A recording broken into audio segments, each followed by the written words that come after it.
VK news, राष्ट्र के नाम। पर ठीकरा फोड़ते हैं। ये कभी सत्ता पक्ष से भी पूछने का साहस दिखाइए ना। अरे सर, वो तो उन्होंने तो अपने उन्होंने लेबल लगा रखा है सर। वो कहते हैं छाती ठोक के पूछने का साहस दिखाइए। अरे सर, वो छाती ठोक के कहते हैं हम हिंदुओं की पार्टी है। वो कहते हैं कि हम भैया ये राजनीति करते हैं। आप भी छाती ठोक के कहिए, आपसे सवाल पूछना बंद कर देंगे। आप कहते हैं कि नहीं हम सबकी पार्टी है। भैया आप सबकी पार्टी है तो मौलवी भी दिखने चाहिए थे आज मंच पर। सिर्फ आप पंडित लेके बैठ गए। बताइए कहां की ये सबकी राजनीति हो गई। मैं ये कह रहा हूं कि अभी तो 700 किसानों की शहादत पे प्रधानमंत्री जी ने स्वयं माफी मांगी है। अरे सर, फिर आप भटका दिए मुद्दा। सवाल हम कुछ पूछते हैं, आप जवाब कुछ दे नहीं दी। केंद्रीय गृह मंत्री के पुत्र ने किसानों को रौंद दिया, वो आपके लिए महत्वपूर्ण नहीं है। महंगाई अगर आसमान छू रही है, लोग खाना नहीं खा पा रहे ठीक से, तो वो आपके लिए मुद्दा नहीं है। लेकिन हाँ, कहीं अगर हिंदू शब्द आ गया या मुसलमान शब्द आ गया तो उसके बाद 4 बजे से पाठशाला शुरू हो जाती है। मैं उसके लिए कह रहा हूँ। चलिए नहीं देश के वास्तविक मुद्दों पर भी कभी बहस करवाइए। नहीं, बहस होती है रंजीत जी, और लगातार बहस होती है। मुद्दे हम उठाते हैं, लेकिन क्या करें, हमारे देश का विपक्षी जो मुद्दे देता है उसी पर हम चर्चा करते हैं। मीडिया का काम यही है, जो विपक्ष उठाए उस पर चर्चा करें। अब आप ही हिंदुत्व की बात कर रहे हैं तो चर्चा उसी पे होगी। दिक्कत यही है कि विपक्ष के द्वारा उठाए गए मुद्दों पर कभी आप लोग बहस नहीं करते, केवल सत्ता पक्ष। चलिए मैं आता हूँ। सुरेश जी बहुत लंबे वक्त से उंगली उठा रहे, कुछ कहना चाह रहे। सुरेश जी बताइए, कहिए। मेरा सवाल भी ये है कि ये कह रहे कि आप भैया एक पक्ष की राजनीति करते हैं और ये सबका साथ सबका विकास करते हैं। देखिए सुनील जी, पहली बात तो मैं बताऊं कि राहुल जी ने जयपुर में हिंदुओं के खिलाफ एक जंग छेड़ी। उन्होंने कहा कि मैं हिंदू हूँ, लेकिन हिंदूवादी ताकतों से लड़ना चाहता हूँ और जब तक मैं जीवित रहूंगा, अंतिम सांस तक मैं हिंदुओं से लड़ाई लड़ूंगा। ये वाक्य उन्होंने बोला। मैं उनसे ये पूछना चाहता हूँ, यह भी झूठ, यही इनको नहीं सुरेश जी उन्होंने ये बोला कि हिंदुत्ववादियों को हटाना और हिंदुओं का राज लाना है। वो तो हिंदुओं का राज लाना चाहते हैं इस देश में। इसी तरह से वो करते हैं ना कि एक ही चीज को 10 बार झूठ बोलते हैं। मैंने करेक्ट कर दिया रंजीत जी करेक्ट कर दिया मैंने उनको। आप भी सुनील जी इस बात को नहीं समझ पा रहे हैं। हिंदुइज्म क्या कहता है, आप उसको पढ़िए पहले। हिंदू और हिंदूवादी क्या अलग अलग हैं क्या? पहले प्रश्न होता है कि क्या इस देश के ऋषि मुनि, इस देश के संत, इस देश के आचार्य वो हिंदू नहीं है क्या? क्या ये हिंदूवादी नहीं है क्या? क्या ये हिंदुस्तान नहीं है क्या? राहुल गांधी को पहले तो ये स्पष्ट करना पड़ेगा कि कौन से हिंदूवादियों से लड़ना चाहता है। आखिर सब तो हिंदू है, आप भी हिंदू है, मैं भी हिंदू हूँ। लेकिन प्रश्न ये खड़ा होता है उस मंच पर, जिस मंच पर उन्होंने हिंदूवादियों से लड़ने की बात की, वहां पर उन्होंने मौलानाओं के लिए तो कोई बात नहीं की, वहां पर उन्होंने क्रिश्चियंस के लिए कोई बात नहीं की, वहां पर उन्होंने यहूदियों के लिए कोई बात नहीं की। सिर्फ हिंदुओं के लिए 14 मिनट का भाषण क्यों दिया गया? आखिर वो क्या चाहते थे? उनकी मंशा ये थी क्या कि हिंदूवादी ताकतों को अलग करके हम जो है मुस्लिम तुष्टीकरण की राजनीति करके वोट बैंक इकट्ठा करें? क्या ये चाहते थे क्या राहुल गांधी? आज भी मैं आपको बताना चाहता हूँ। अरे नहीं सुरेश जी देखिए, राहुल जी के बारे में आप गलतफहमी मत रखिए। वो बदल गए पूरी तरह से भाई साहब। वो जनेऊ पहन रहे, मालाएं पहन रहे, पंडितों के मंत्र करवा रहे, फिर भी आपको यकीन नहीं आ रहा। आप कह रहे तुष्टीकरण करवा रहे। आज उत्तराखंड में कोई मौलवी नहीं था उनके मंच पर, सिर्फ हिंदू थे। मैं आपको अभी वीडियो भेजता हूँ। उत्तराखंड में उनकी जो सभा थी आज, उस सभा में जो है कि 70% मौलाना थे, मौलवी थे। मात्र जो है कि 25% ही ये लोग थे जिनकी वो शंख बजवा रहे थे। अरे मंच पर जगह नहीं दी ना सर, मंच पर जगह नहीं दी। आपकी पिच पर खेल रहे हैं वो। अब राहुल जी आपकी पिच पर आ रहे हैं। मंच पर तो उन्होंने जगह इसलिए नहीं दी कि मंच पर जगह न देने के पीछे का कारण राजनीति थी। वो राजनीति थी, राजनीति की जो उन्होंने स्क्रिप्ट हिंदुओं के खिलाफ लिखी, वो तो जयपुर में लिखी थी। जयपुर में उन्होंने एंटी हिंदू स्क्रिप्ट लिख दी थी। आज अगर वो उत्तराखंड में आकर के उस स्क्रिप्ट को पूरा करने के लिए उन्होंने वहां पर इस प्रदेश के ब्राह्मण समाज को बुला करके शंख बजवाया। लेकिन प्रश्न ये खड़ा होता है कि शंख बजाने से राहुल गांधी हिंदू नहीं हो सकते हैं। नहीं सूरज जी देखिए, मौका आपने उनको दिया। वहां पर एक देवस्थानम बोर्ड नाम की चीज आपकी सरकार ने बनवाई। हिंदू पुजारी जो संगठन थे उन्होंने आवाज उठाई। मौका तो आपने दिया ना उनको। हाँ सुनिए, हाँ। हिंदू इनके मुख्यमंत्री तक को वहाँ मंदिर में प्रवेश वर्जित कर दिया था। जरा इनको याद दिलाइए, केदारनाथ मंदिर में इनके मुख्यमंत्री तक को प्रवेश करने से रोक दिया गया था, और अपने को हिंदू धर्म का ठेकेदार कहते हैं ये लोग। करना पड़ेगा, केदारनाथ जी का भव्य कार्यक्रम करना पड़ेगा। ये किसी पार्टी के नेता में अगर हिम्मत है तो वो नरेंद्र मोदी जी में है, जिसने ये साबित करके दिखाया।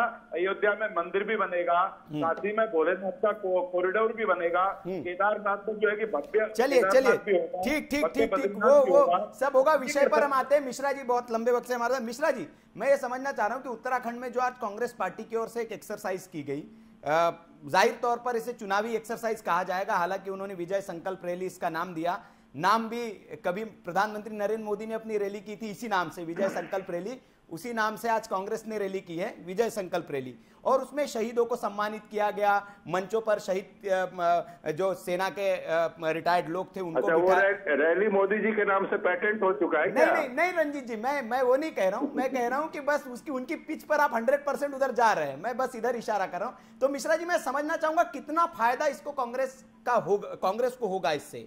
क्या सीडीएस विपिन रावत के चाहे कटआउट ले लें, क्या इससे कोई फायदा होता हुआ आपको नजर आ रहा है वहां उत्तराखंड में? नहीं, आप मुझसे पूछ रहे हैं?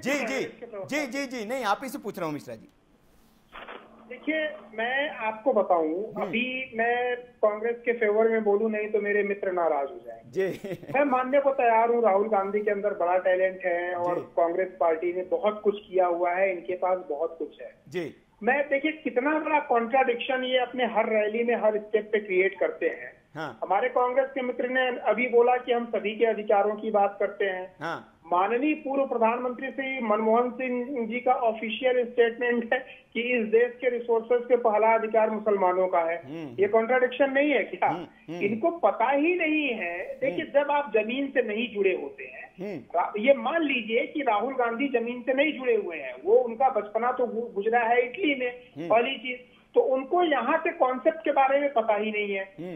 मेरी शुभकामनाएं हैं, मैं इंतजार करूंगा 4-6 साल और ये जितना भी अब इन्होंने हिंदूवादी और ये जो कॉन्सेप्ट दिया था, मैं तो हैरान था कि ऐसा विश्लेषण, ऐसी विवेचना हिंदुइज्म, हिंदुत्व की तो आज तक कहीं नहीं हुई है। उसमें कुछ पता ही नहीं चल रहा था कि जलेबी की तरह कि उसका और छोर किधर है, शुरू कहाँ से हो रहा है, खत्म कहाँ से हो रहा है। तो जब आदमी को बेसिक नॉलेज नहीं होता है ना, तो पेपर पे लिख करके पढ़ लेने से कोई हिंदू नहीं बनता है। मैं आपको बता दूं, अगर आपको यहाँ की राजनीति करनी है, हिंदुत्व की राजनीति करनी है, तो आपको हिंदू बन के पहले जीना पड़ेगा। ऐसे ही कॉन्सेप्ट क्लियर नहीं हो जाएंगे। कितने सारे वेद पुराण हजारों ग्रंथ पढ़े हैं, वो आर्टिफिशियल तरीके से नहीं आ सकता है। मैं अभी भी बोलता हूँ, ये जो कंफ्यूजन है ना, ये दिखाता है कि टॉप लेवल पे जो लीडरशिप है वो कितनी कंफ्यूज्ड है।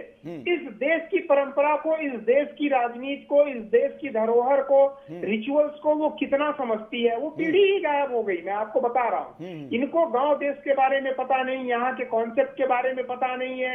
रामायण की बात, गीता की बात, रामायण में क्या क्या कर देंगे वो कुछ समझ में नहीं आता है। और मैं चुनौती के साथ बोलता हूँ, मुझे कांग्रेस बीजेपी इससे कोई मतलब नहीं है और मेरा पूर्ण विश्वास है, मैं आपको बता रहा हूँ, आप कितने भी मौके दे दीजिए, ये ब्लंडर्स होते ही रहेंगे। कॉन्ट्राडिक्शन, कंफ्यूजन, ये सारे स्टेट ऑफ माइंड ऐसे हैं जैसे कि लगता है कि कांग्रेस की पार्टी में जो करंट लीडरशिप है उनको पता ही नहीं है कि राजनीति क्या होती है और भारत की राजनीति क्या होती है। बड़ी कॉम्प्लेक्स सिचुएशन है भारत की राजनीति की, इतना आसान नहीं है। जो समझेगा वो राज करेगा, चाहे किसी भी हो।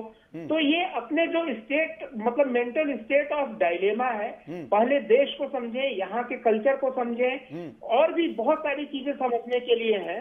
अदरवाइज ऐसे ही ये अपना सेल्फ गोल करते रहेंगे, इससे ज्यादा कुछ नहीं है। चलिए अब मैं दीपक राय जी के पास जाना चाहूंगा, उनसे एक कमेंट ले लूं। दीपक जी, मैं आपसे ये समझना चाहता हूं राजनीतिक विश्लेषक के नाते कि क्या कांग्रेस पार्टी एक देखा देखी वाली राजनीति, जैसे भारतीय जनता पार्टी कर रही वैसे ही हम करें?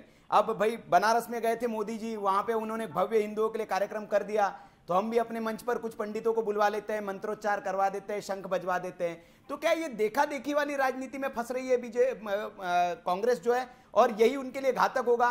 क्योंकि कई लोग ये कहते हैं, सोशल मीडिया पर भी ये कहते हैं, इनके जो कोर समर्थक है वो कहते पाए जाते हैं कि राहुल गांधी जी जो है वो गलत पिच पर खेल रहे हैं। वो पिच उनकी है ही नहीं और वहां से उनको कुछ मिलना जाना है नहीं। ये आपने सही कहा। देखिए आज जो सबसे बड़ी कांग्रेस कमजोरी है वो है एक जो संगठन की कमजोरी होती है। संगठन जो है वो कहीं कहीं गायब है और राजनीतिक जो नेतृत्व जो मजबूत नेतृत्व होता है, जो दूरदर्शिता होती है, वो कहीं कहीं जो है बहुत उभर कर सामने आ रही है वो चीज। तो उसके लिए जो है आज देखिए राहुल गांधी जी जो कंफ्यूजन है, कहाँ उनको बोलना चाहिए, क्या करना चाहिए। तो मेन मुद्दा कांग्रेस का तो है जो मतलब वो आप लेके चल रहे थे कि धर्मनिरपेक्षता का, तो फिर आप मुसलमान और हिंदू की बात क्यों करते हैं? आप अपने पिच पे रहिए। एक तरह से कहीं कहीं ये बीजेपी के जाल में फंसते जा रहे हैं और उसका कहीं कहीं उसका नुकसान जो है पूरी पार्टी को रहा है। कांग्रेस पार्टी न हिंदुओं के उसमें आ पा रही है न मुसलमानों के इसमें आ रही है। तो इससे आगे नुकसान ही होना है, क्योंकि आप अपने स्टैंड पे रहिए। आपकी जो समस्याएं हैं, महंगाई, बेरोजगार, तो बात ही नहीं करते हैं। अभी मिश्रा जी बोल रहे थे, आर.के. मिश्रा जी कांग्रेस से, मीडिया जो नहीं दिखाता, तो आप क्या चाहते हैं कि मीडिया आपको सिखावे कांग्रेस पार्टी को? जनता आपको सिखाए कि हमारे मुद्दों को आप उठाइए। आप उठाएंगे तभी तो मीडिया करेगा, तभी तो जनता उसको एक्सेप्ट करेगी। आप जनता से करते हैं, जनता सड़क पे आवे तो आप उसके पीछे लग जाइए। किसान रोड पे आते हैं तो आप उसके पीछे लग जाते हैं। किसान आंदोलन 700 किसान मरते तब उसके पीछे लग। आप खुद आइए ना, 70 साल से आप आगे होते, किसानों के पीछे आए होते, तो आज देश जो किसान है सड़क पे नहीं आए।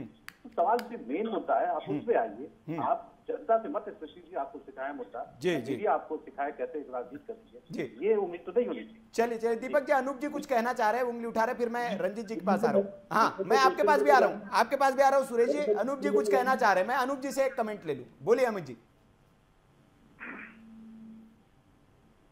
अनूप जी आवाज आ रही है? जी जी बोलिए। जी जी जी। हाँ, देखिए सवाल उत्तराखंड पर चल रहा है। हाँ, और उत्तराखंड नवनिर्माण की तरफ आगे बढ़ना चाहता है। जब से उत्तराखंड का निर्माण हुआ, भारतीय जनता पार्टी और कांग्रेस पार्टी दो वहां पार्टियां थी, लोगों को ऑप्शन नहीं था। कभी ये रहते थे, कभी वो रहते थे। लोग वहां परेशान हैं। सारे सैनिकों का सम्मान है जो शहीद हुए हैं, मैं उस पर नहीं जाना चाहता, उस पर कमेंट नहीं कुछ करना चाहता हूँ। लेकिन उत्तराखंड में जो बदहाली है, उत्तराखंड में जो पलायन है, उत्तराखंड जो दोनों पार्टियों से दबा हुआ है, सहमा हुआ, वहाँ के लोग जो सच्चाई है, वहाँ के लोग वहाँ से निकलना चाहते हैं। जा रहे हैं ना आप उत्तराखंड। इससे पहले भी आप उत्तराखंड में गए, जमानत जब्त हो गई थी सबकी, आप तो विकल्प के तौर पर गए थे वहाँ। आप सुनिए सुनिए सुनिए, कांग्रेस में करंट नहीं है। सुनिए, अच्छा, अरे सुनिए, कांग्रेस में करंट नहीं है। राहुल गांधी, प्रियंका गांधी में करंट खत्म है। अच्छा, और सुन लीजिए, और भारतीय जनता पार्टी ने जो वादा किया था, ये वादा खिलाफी किया है। अब देश के सामने विकल्प के तौर पर सिर्फ अरविंद केजरीवाल है। अच्छा, चलिए, जनता के लिए खड़ा उतरेंगे, प्रधानमंत्री बनवा के रहेंगे। ठीक है अनूप जी, समय नहीं है, बाकी लोगों का भी मैं ले लूं। रंजीत जी, मैं आपसे एक अंतिम कमेंट लेना चाहूंगा एक सवाल के साथ। लेकिन सवाल है, आप कहते हैं कि मीडिया कुछ दिखाती नहीं है, मीडिया पर आप ठीकरा फोड़ देते हैं, लेकिन आपको खुश होना चाहिए कि मीडिया कम से कम आपको रास्ता दिखाती है। आप जो गलत कर रहे हैं उसके लिए टोकती है। हम तो आपके शुभचिंतक है सर, हितैषी है। हम चाहते हैं कि आप मजबूत बने, विपक्ष मजबूत हो, और इसलिए हम आपकी गलतियों को उजागर करते हैं। आपको उसका स्वागत करना चाहिए, आप उसके लिए हमें डांटते फटकारते हैं। अरे नहीं सर, आप शुभचिंतक हैं, मैं मानता हूँ।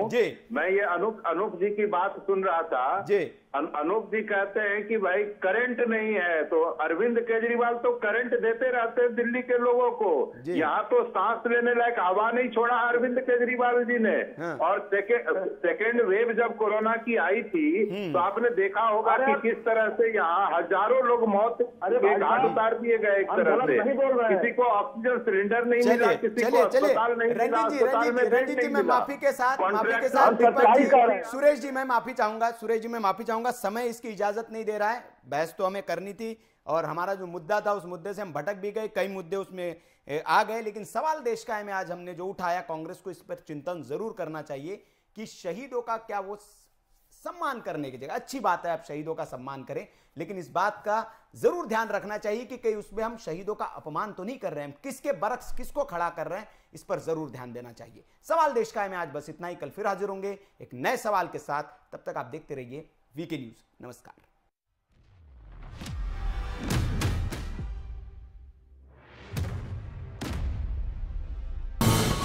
ये है ड्रीम मीडिया नेटवर्क। और आप देख रहे हैं देश का पहला 24/7 digital news channel VK news, राष्ट्र के नाम।